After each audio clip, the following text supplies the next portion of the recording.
สรณังคัจฉามิ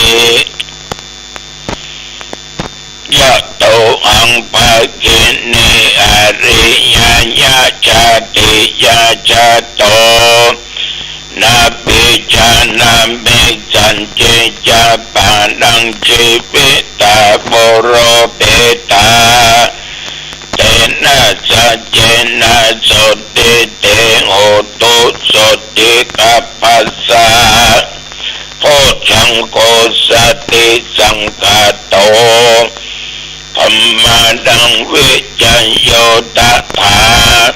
วิริยัมปิติปัสสติโพชังคาจัตถาปะเรสัมมาตุเปกะโพชังคาสัตเตเตสัพพทัสสินาโมนินาสัมมาทัคคตา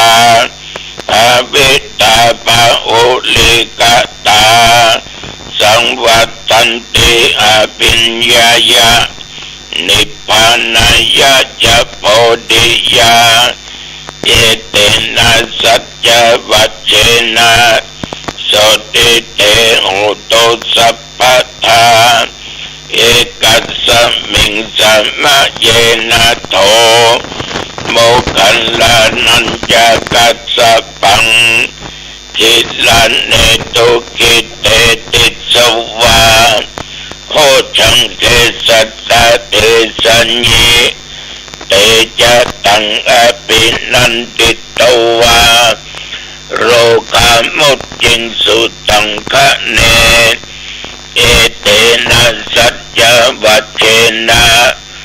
โสติเตโหตุสัพพทาเอกตาธัมมราชาปิเกลัญเยนะปิปิริโตจุนทะเตเรนะตัญเยวะปนาเปตวานะสาตรังสัมโมติตวาจะอาภาธาตัมหาพุทธาสิทานะโสเอเตนะสัจจวัชเชนะโสติเตโอตุสัพพทาปะหินาเตจะอาภาธาอินนันนัมปิมะเหสินังมัคคังอัตตกิเลสาวะปัตตานุปติธัมมะตังเอเตนะสัจจวัชเชนะโสติเตโอตุสัพพทาภวตุสัพพมังคลังรักขันตุสัพพเทวตาสัพพพุทธานุภาเวนะสัทธาโสติภวันตุเตภวตุสัพพมังคลังรักขันตุสัพพเทวตาสัพพธัมมานุภาเวนะสัทธาโสติภวันตุเตภวตุสัพพมังคลังรักขันตุสัพพเทวตาสัพพสังฆานุภาเวนะสัทธาโสติภวันตุเตขอถวายพระพรจากกรมอุตุได้ประกาศบอกว่านับตั้งแต่เมื่อตะวันวามาจนถึงปัจจุบันนี้นะโยมเดี๋ยววัดหนองตองใกล้เคียงวัดหนองตองเหนือใต้ตกออกใกล้ๆแต่ว่าหนองตองตะวันนี้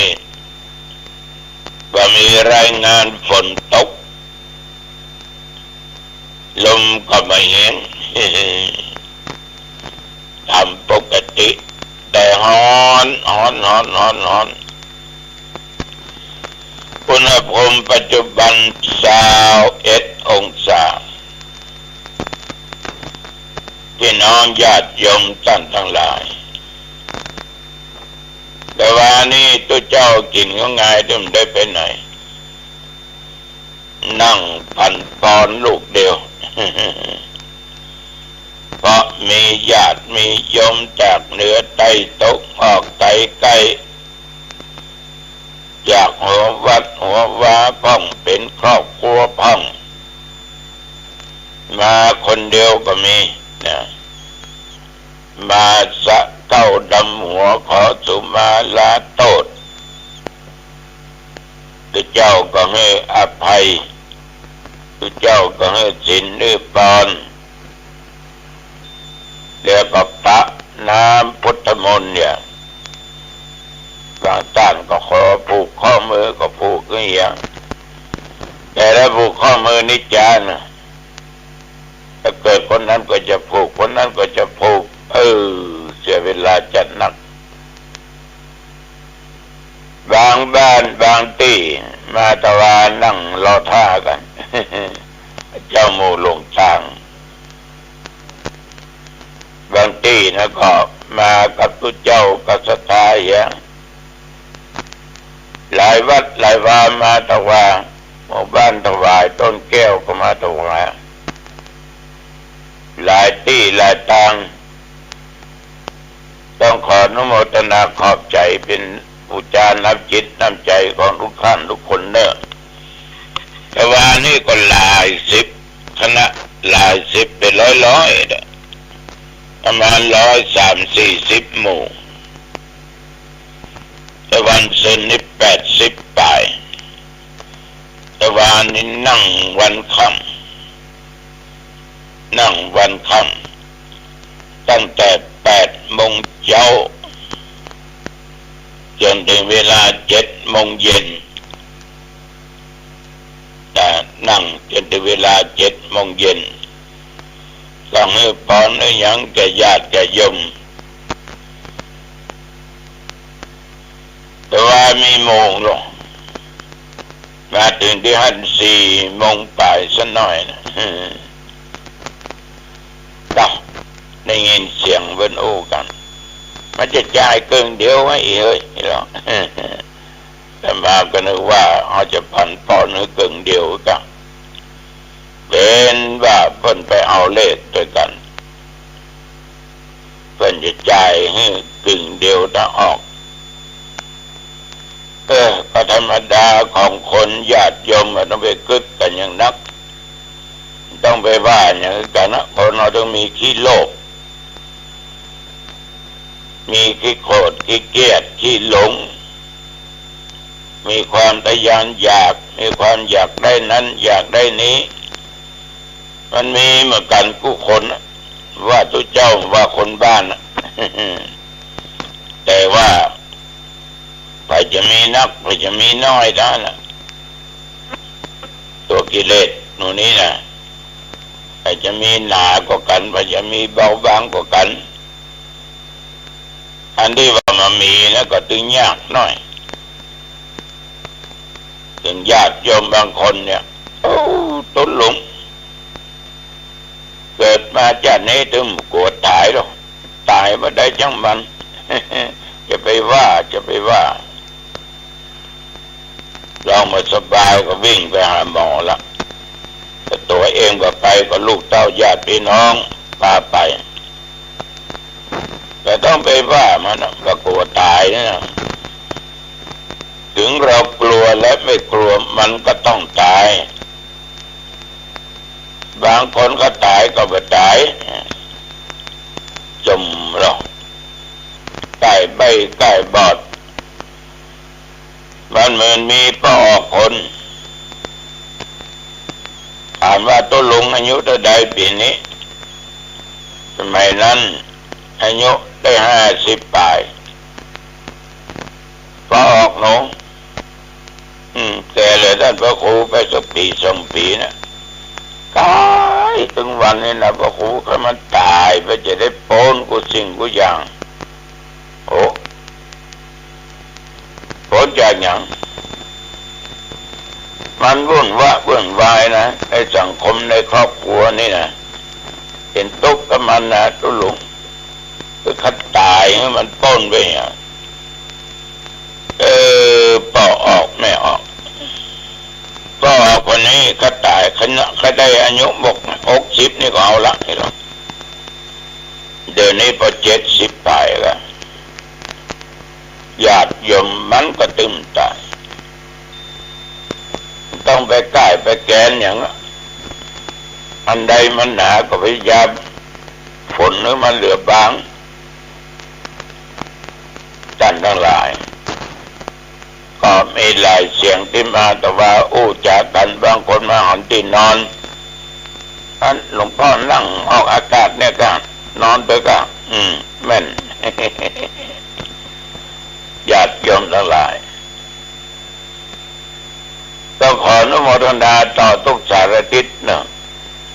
ก็ว่าจะมาจากอำเภอเมืองจังหวัดตะปูนกาต้องเวียงต้องล่องกาตั้งโดยหล่อกาแม่บางจะไปต้องอ่างดงในเมืองเชียงใหม่ส่วนซ้ายและสะเก็ดแม่อ้อมจะกับแปงแม่ริมแต่ว่านี่สูงสุดก็มาตรงแม่ริมต้องขออนุโมทนาบูชานำจิตนำใจต่อญาติต่อโยมทุกท่านทุกคนนอกจากนั้นเวลาทุ่มกึ่งตะวันนี้ก็ไปแสดงธรรมในงานข่าวดำคนเฒ่าอายุ91ละจากไปก่อนปีใหม่แต่เพิ่งก็เก็บไว้คือแล้วก็ไปเทศที่วัดตานักใหม่มีท่านสสมีผู้สมัครมีญาติมีโยมทั้งหลายเป็นมีตุเจ้ามานั่งฟังเทศกันเขาเรื่องอันนี้ส่งปีใหม่เมืองเหนือเนี่ยเพิ่นฟังเนาะแกมด้วยคติแห่งธรรมะคนเฮานี่ญาติโยมอยู่ถึงวันนี่นะมันต้องมีความอดทนต้องมีความอดกลั้นความอดทนนั้นเป็นบ่อเกิดแห่งความสำเร็จสดาจะสังเกตได้ว่าแม้แต่หญ้ามันจะเป็นต้นพืชต้นน้อยๆนะหญ้าบางอย่างเอาก็เหยียบไปเหยียบมาสมาเดบางคนก็ถ่ายรถก็ว่าถ่ายนักถ่ายเบาหญ้ามันก็ตึมโคตรมันตึมเกียดมีความอดทนอดกันแล้วมันด่ากันเนาะดังกะย้ายเบาลงจกอย่างหญ้ามันด่าเยี่ยวให้อย่างนี้มันจะฟังไปซอกขบกมาบุกกันเนาะฉะนั้นหญ้าเนี่ยญาติโยมมีความอดทนทรหดว่าโตว่าตอบว่าเดือดว่าอย่างใดทั้งสิ้นเขียวชะอุ่มพอก็งามหน้างามตาฉะนั้นหญ้าจึงสามารถแพร่พันธุ์ไปได้ทั่วโลกขนาดบนดอยเนาะภูเขาเป็นใบหินหญ้ายังออกขนาดโดนไฟเผาแล้วนะอย่างเดียวแน่นอนบางทีไฟโหดปะเท่าดำกระลึกลองฝนตกสาดลงมาเฉียวกื้อหรอเอามาปลูกมันก็ตายแต่นั้นเป็นเรื่องธรรมชาติฉะนั้นหญ้าจึงสามารถแพร่ไปทุกคนทุกแห่งแล้วก็มีค่ามีราคาคนเฮานี่นะก็ออกไม่ออกมีกำลังทรัพย์น้อยว่าลอยเหมือนกับป้นนี่นะก็ได้จมนะมีความหูน้อยมีความสามารถน้อยผมต้องไปเสียอกเสียใจใดๆทั้งสิ้นแต่ถ้าหากว่ามีความอดทนอดกลั้นเนี่ยญาติโยมเราย่อมสามารถฝึกฝนตัวเราเนี่ย ประสบผลสำเร็จเอาไปได้รับความสุขในชีวิตได้อย่างเดียวกันเอาพอนกจอกกันเนาะมันแปลงหังในญาติโยมกันน้อยก็เป็นรูปเป็นร่างขึ้นมาเอาลองหังนกจอกมาแกะมือปุดนะแล้วเป็นว่าจะได้ทองในฮะเนี่ยนั่นด้วยความสามารถของนกพอปลวกนั่นก็ยังก่อจมปลวกของบะเล่นส่งป้นหัวได้ฉะนั้นทุกสิ่งทุกอย่างเนี่ยมันเบื่อความพยายามพอย้ายกำปุ้งนั่นหรอขวางบนถนนเนี่ยแต่งก็งามด้วยนะกระปุ้งนี่นะฉะนั้นความพยายามมีไหนความสำเร็จอยู่ที่นั่นจะไปท้อจะไปแท้จะไปยอมกันหันเป็นมีก็ต้องไปอิจฉาหันเป็นทุกข์ยากก็ต้องไปว่าอย่างเอาทุกข์ยากลำบากอดทนสู้ต่อไปสักวันหนึ่งมันต้องเป็นของเราญาติโยมไปเหลือความสามารถไปไหนเน้อมีความอดทนอดกันเป็นผัวเป็นเมียอยู่ด้วยกันต้องอดทนอดกันจะไปหื้อถ้วยมันแตกจานมันแตกมีอย่างเล็กน้อยนอกจากอดทนอดกันแล้วให้อภัยซึ่งกันและกันอย่างเราจะอยู่ด้วยกันด้วยความสุขความก้าวหน้าต่อไปเอาละวันนี้โอจะไปมาเป็นเวลาเบาสมควรอายุวันโนสุขังพลังพบกันใหม่โอกาสหน้านิยมเนอเจริญพรสวัสดีครับท่านผู้ฟังที่เคารพธรรมะสาระบรรยายธรรมะวันนี้ผมกาเศรษฐ์เพชรสำริดวิทยากรถ่ายทอดประวัติท่านอาจารย์พระมหาบัวญาณสัมปันโนซึ่งเป็นเอกสารจากมูลนิธิพระสงบมนัสสันโตตำบลหนองกวางอำเภอโพธารามจังหวัดราชบุรีขอนำเล่าปฏิปทาการศึกษาและการปฏิบัติธรรมของท่านอาจารย์พระมหาบัวก็การถ่ายทอดเอกสารซึ่งเป็นการถอดจากคำพูดของท่านอาจารย์พระมหาบัวหรือหลวงตามหาบัวจากคำพูดมาเป็นตัวหนังสือแล้วผู้ดำเนินรายการก็ถ่ายทอดเอกสารมาเป็นเสียงอีกครั้งหนึ่งเพื่อให้ได้ศึกษาธรรมะปฏิปทาของท่านอาจารย์พระมหาบัวคราวที่แล้วนำเล่ามาถึงไปอยู่หนองผือท่านเคยเล่าเรื่องจิตของท่านสว่างไสวปรากฏผีใหญ่มาหาจะมาทำลายท่านแบกตะบองใหญ่มาท่านอยู่ที่ถ้ำสาริกาทีนี้มันก็เข้ากันกับของเราตอนอยู่หนองผือในท่านพระอาจารย์มั่นเล่าถึงปฏิปทา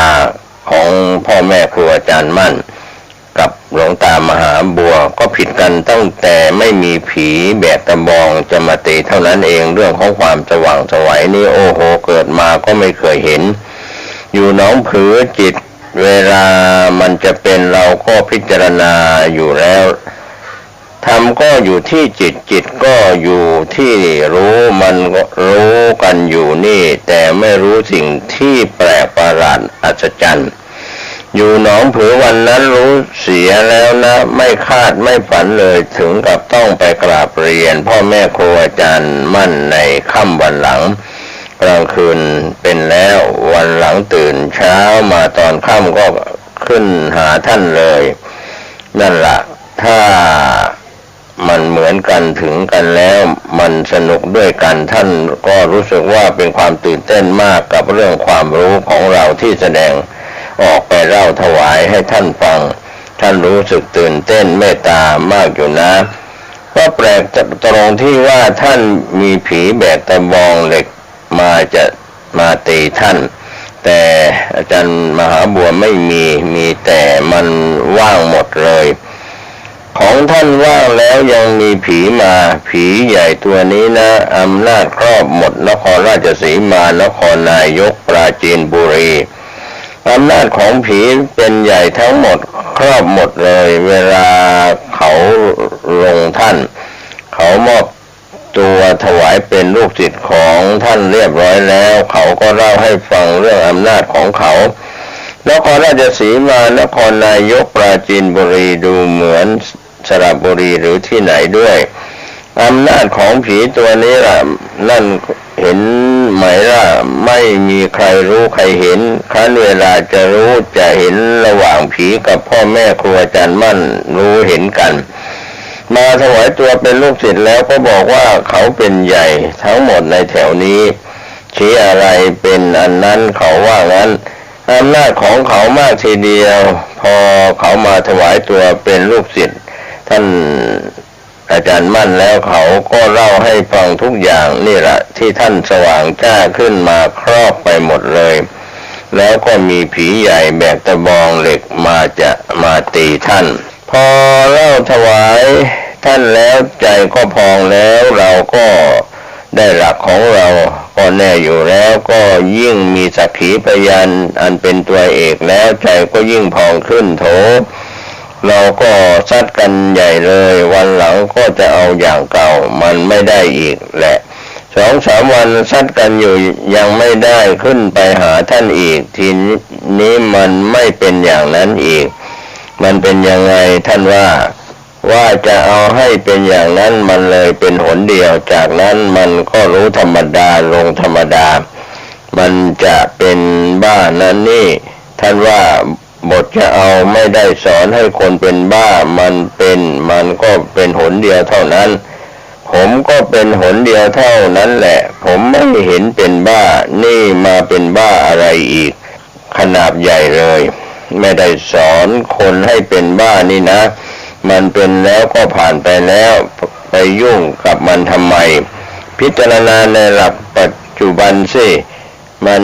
จะเป็นอะไรก็ให้เป็นขึ้นในหลักปัจจุบันท่านรู้นั้นท่านรู้ในหลักปัจจุบันใช่ไหมนั่นท่านเอาละนะนี่ไปคว้าหาที่ไหนอีกโอ้ยขนาดอีกนี่ก็ดีเราก็ไม่ลืมนั่นเห็นไหมจิตเวลามันแสดงเป็นหนเดียวเท่านั้นเป็นแบบนั้นนะแบบอื่นมันก็เป็นของมันจีปาถะแล้วแต่มันจะเป็นแต่ที่เด่นเด็ดมากสะดุดใจมากอย่างไม่เคยเห็นเราก็เล่าให้ฟังอย่างที่ขึ้นไปเล่าถวายท่านอย่างอื่นมันก็เป็นอยู่แต่ธรรมดาแต่วันนั้นมันเป็นแบบสะเทือนโลกไปเล่าให้ท่านฟังท่านก็คึกคักขึ้นเลยถูกต้องแล้วเหมาะแล้วได้หลักได้เกณฑ์แล้วผมเคยเป็นมาแล้วตั้งแต่อยู่ถ้ำสาลิกาท่านว่าอย่างนั้นผิดกันตั้งแต่ผีใหญ่เท่านั้นท่านมหาไม่มีผีผมมีผีท่านก็เลยมาเล่าให้ฟังโหโลกธาตุดับหมดเลยเหมือนกันกับท่านมหาแหละพูดตรงกันเป๋งเลยเอาละทีนี้ได้หลักใหญ่แล้วท่านว่าหลักใหญ่คือมันครอบไปหมดเกี่ยวกับเรื่องมรรคผลนิพพานเกี่ยวกับความรู้แปลกประหลาดอะไรมันครอบไปหมดก็เป็นหนเดียวเท่านั้นล่ะจนกระทั่งป่านนี้ไม่เคยเป็นอย่างนั้นอีกแต่นี่มันเป็นอย่างนั้นเป็นยังไงพูดไม่ถูกมันเป็นของมันอยู่เป็นประจำแต่อันไหนที่เป็นบทเด็ดของมันก็มีอย่างที่ว่านี่บทเด็ดมันก็มีท่านไม่ค่อยเล่าเรื่องอะไรอีกท่านก็พูดบทเด็ดให้ฟังอย่างนั้นล่ะของท่านก็รู้ของท่านไปตลอดเวลาพูดมันแปลกอยู่นะครูบาอาจารย์เทศถึงการพิจารณาอริยธรรมขั้นนี้ขององค์หลวงตามหาบัวไว้ว่าเวลาท่านที่องค์หลวงตามหาบัวจะผ่านเป็นสกิทาคามีขึ้นมาท่านพิจารณาธาตุสี่กลับสู่สถานะเดิมของเขาเพราะพิจารณาไปแล้วมันปล่อยหมดกายกับจิตแยกเลยการพิจารณาธาตุสี่ดินน้ำลมไฟใจเมื่อคราวกล้าเต็มที่หารเต็มที่และสู้ไม่ถอยเอาเถอะพูดง่ายๆแบบตรงไปตรงมาก็เป็นอย่างนั้นเมื่อถึงคราวตายก็เอาเถอะจิตเป็นไม่ถอยเมื่อถึงคราวจะตายนะความตายจะเอาทุกข์มาจากไหนที่ยิ่งไปกว่านี้ไม่มีทุกข์ก็แค่ทุกข์ที่มีอยู่ในขันธ์เท่านั้นมีมากมีน้อยก็รู้กันแล้วในขันธ์นี้ ทุกข์จะเกิดมากน้อยหนักเบาขนาดไหนก็ไม่เหนือจากความรู้ความสามารถไม่เหนือสติปัญญาไปได้สติปัญญาเป็นผู้สามารถจะตามรู้ได้หมดดังที่ได้รู้มาแล้วดังที่ได้เคยถอดถอนกันมาแล้วจึงทำให้เกิดความกล้าหาญมากเวลาตายก็ไม่เห็นมีปัญหาอะไรเมื่อสติปัญญามีรอบตัวอยู่เช่นนี้แล้วจะตายก็ตายเถิดความเกิดและความตายเป็นของคู่กันจะแยกจากการเกิดแล้วไม่ให้ตายย่อมไม่ได้เพราะเป็นความจริงเท่ากันคราวต่อไปก็เอาอีกก็รู้เหมือนนั้นอยู่เรื่อยชนะทุกทีลงได้ทุ่มกำลังขนาดนั้นแล้วไม่มีวันไหนที่จะได้ตำหนิตนว่านั่งตลอดรุ่งทั้งคืนไม่มีผลอะไรปรากฏเลยแต่คืนใดที่จิตพิจารณายากลงได้ยากก็มีความบอบช้ำไปทั่วร่างกายปรากฏว่าระบมไปหมดการได้อุบายและกำลังใจนั้นคืนไหนก็คืนนั้นได้อย่างเด่นทุกคืนจนกระทั่งเรื่องความตายนี้มันไม่กลัวเลยก็จะเอาความกลัวมาจากไหนความตายก็เป็นธรรมดาปัญญาแยกแยะลงไปจนกระทั่งอันไหนมันตายผมขนเล็บฟันหนังเนื้อเอ็นกระดูกนี่มันเป็นส่วนธาตุเดิมธาตุดินนี้มันตายเมื่อไรสลายลงไปแล้วเป็นอย่างไรกำหนดตามลงไปก็รู้ว่าลงไปสู่ธาตุเดิม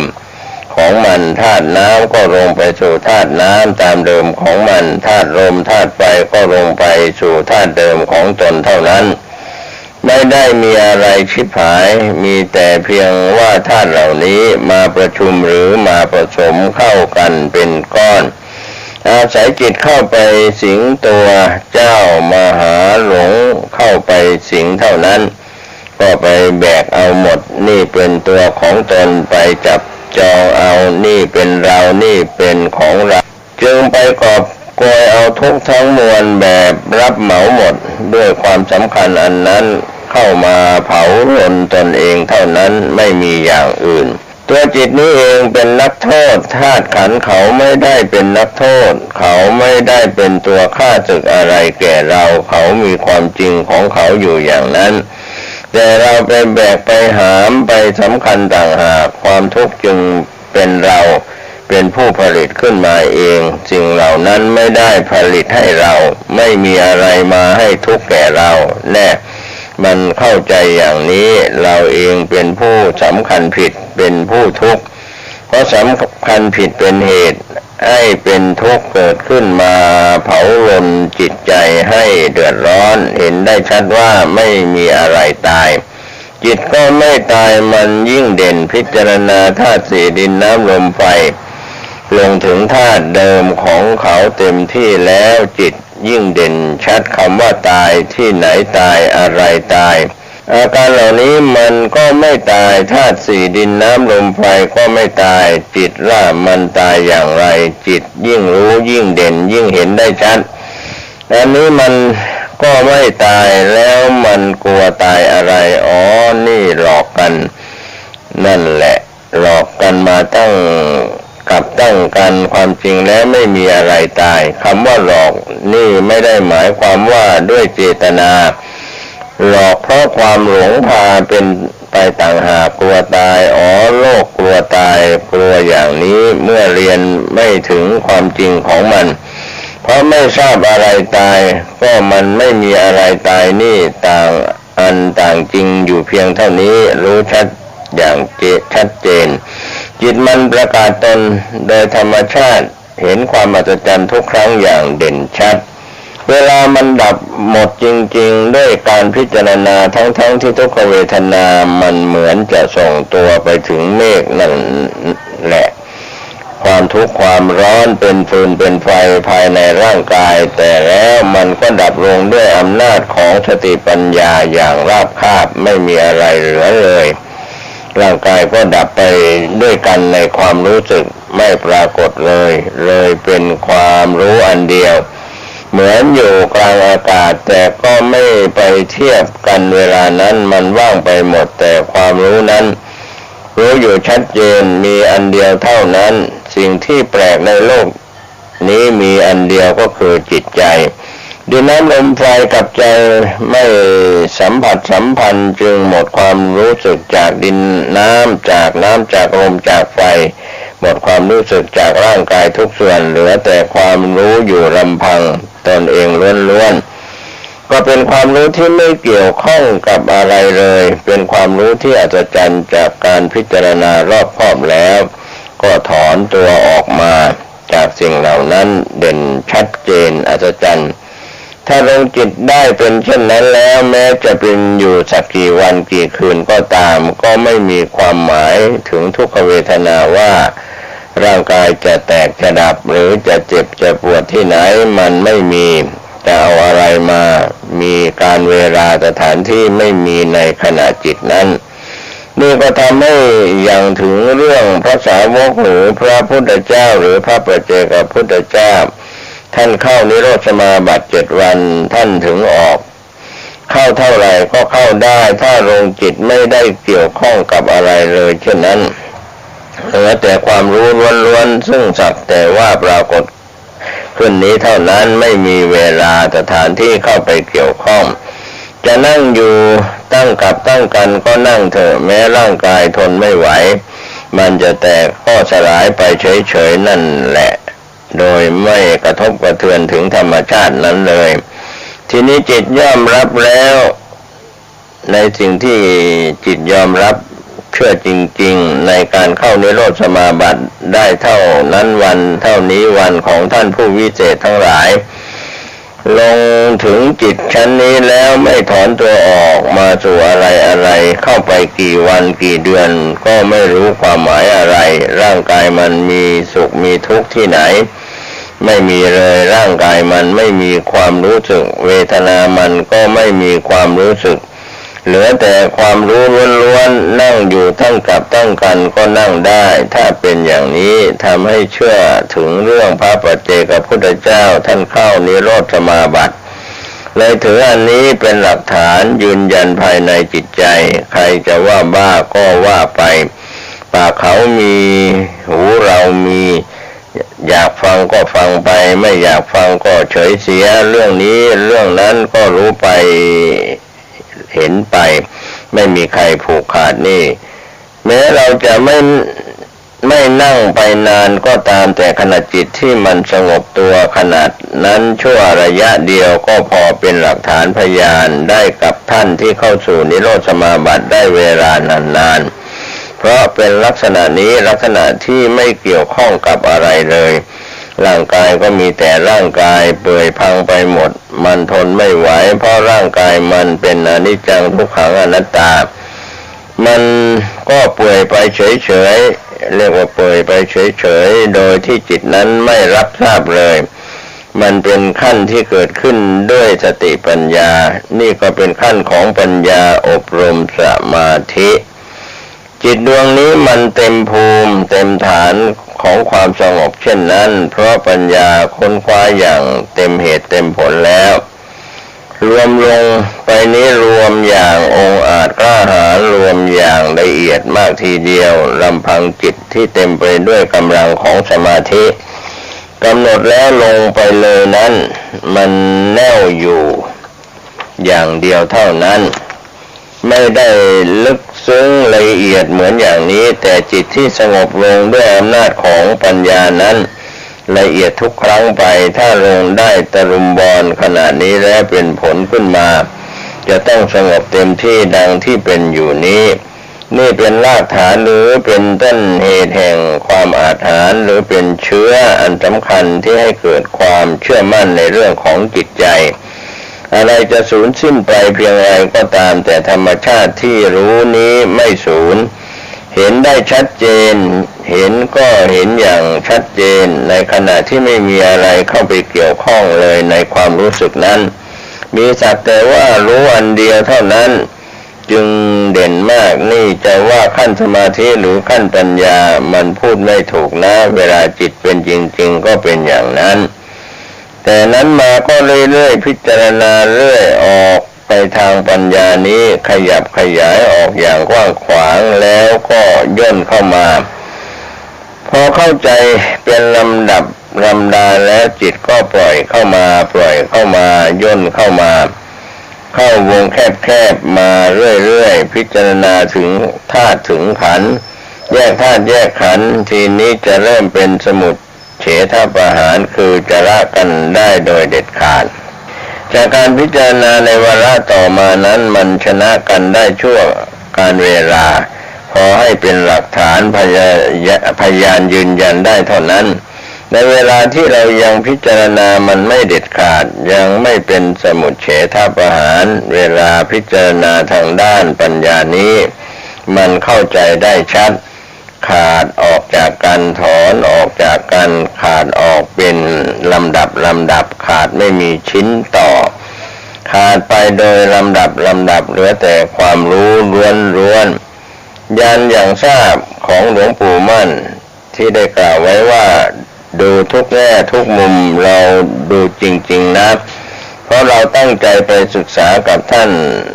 หลวงปู่มั่นจริงๆบางทีท่านก็พูดมีทีเล่นทีจริงเหมือนกันกับเราในฐานะลูกศิษย์กับอาจารย์ก็พ่อกับลูกนี่แหละแต่เรามันไม่ได้ว่าทีเล่นทีจริงนี่นะมันเอาเป็นจริงทั้งนั้นเลยท่านจะพูดแง่ไหนท่านมีคติธรรมออกมาทุกแง่นะถึงแม้จะเป็นข้อตลกนี้ท่านก็มีคติธรรมออกมาเหมือนทำแทรกออกมาไม่ได้เป็นแบบโลกนะพูดถึงเรื่องความเลิศเลอที่สุดภายในหัวใจก็ดีภายนอกก็ดีการประพฤติปฏิบัติของท่านก็ดีรู้สึกว่าที่เราผ่านครูบาอาจารย์มานี้ไม่มีใครเหมือนท่านพร้อมทุกอย่างถ้าพูดถึงเรื่องเทวบุตรเทวดาอินพรหมพวกเปรตพวกผีนี้ใครจะไปเก่งยิ่งกว่าท่านอาจารย์มั่นโอ้ยเวลาท่านเล่าอาจารย์น้ำตาร่วงนะหันหน้าเข้าฝาเราอาจารย์น้ำตาร่วงอาจารย์ถึงท่านเล่าถึงพวกเปรตพวกผีพวกสัตว์นรกแน่เห็นไหมจากนั้นก็เล่าถึงพวกเทพสวรรค์พรหมพวกเหล่านี้มากราบท่านทั้งนั้นท้าวสักกะเทวราชก็มานำคณะมานี่กฎระเบียบเขาดีมากว่างั้นนะมานี่มีองค์เดียวที่จะฝากปัญหากันเข้ามาหาผู้เดียวเป็นผู้ถามปัญหามาเวลาพวกเทศทั้งหลายมาฟังเทศกับท่านฝากปัญหามาถามปัญหาท่านก็ตอบปัญหาภายในใจอย่างนี้เป็นประจำแต่ท่านจะพูดในเวลาเฉพาะนะท่านไม่ได้พูดสุ่มสี่สุ่มห้านะนั่นแหละเห็นไหมจอมปราชญ์ท่านรู้หนักรู้เบารู้ในรู้นอกนะรู้ควรไม่ควรเวลามีโอกาสอันดีงามอยู่เพียง2-3 องค์คุยกันแล้วก็สอนั่นสอนี่อยากรู้อยากเห็นท่านก็ค่อยเปิดออกมาทางนี้ก็ค่อยสอดค่อยแทรกเข้าไปครั้งนั้นบ้างครั้งนี้บ้างหลายครั้งต่อหลายหนเรื่องเทวบุตรเทวดาอินพรหมที่มาเยี่ยมท่านบอกว่ามาอยู่ที่สกลนครนี้พวกเทวดามาเกี่ยวข้องน้อยมากจะมาเป็นเวลาคือมาในวันเข้าพรรษาวันมาฆบูชาวันวิสาขบูชาวันออกพรรษาดังนั้นเทวดาไม่ค่อยมากันหมายถึงเทวดาชั้นสูงนะพวกสวรรค์พวกภูมิเทวดามาห่างๆเหมือนกันนะส่วนไปอยู่เชียงใหม่โอ้ต้อนรับแทบทุกวันท่านว่าอย่างนั้นไม่มีเวลาว่างเลยเทวดาชั้นนั้น